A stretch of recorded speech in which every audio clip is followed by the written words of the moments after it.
Šta s tolikim slobodnim vremenom? Upoznaj sebe. Imaš li uopće pokraj svih stvari koje te ometaju vremena razmišljati o svojoj budućnosti? Pomozi obavljati kućanske poslove. Roditelji će ti biti zahvalni. Ispričaj svoju priču.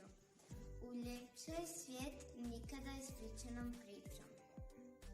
Zasadi vrt ili drvo koje će rasti s tobom. Slušaj glazbu.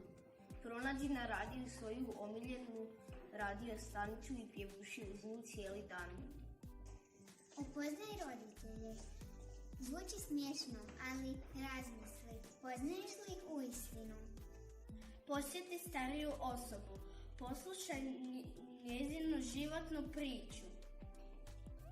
Volontiraj, postani bolji čovjek.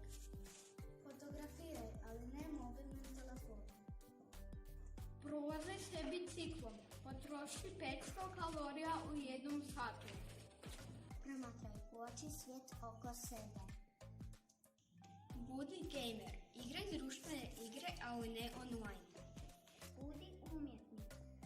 Usavrši neku od tehnika koju vam je učiteljica pokazala na satu. Budi sportaš. Dosta je sjedenja. Pokreni se. Skuhaj ručak ili barem pokušaj. Nastaj, budi što god želiš. Pročitaj knjigu ili dvije. Carpe diem. Iskoristi dan.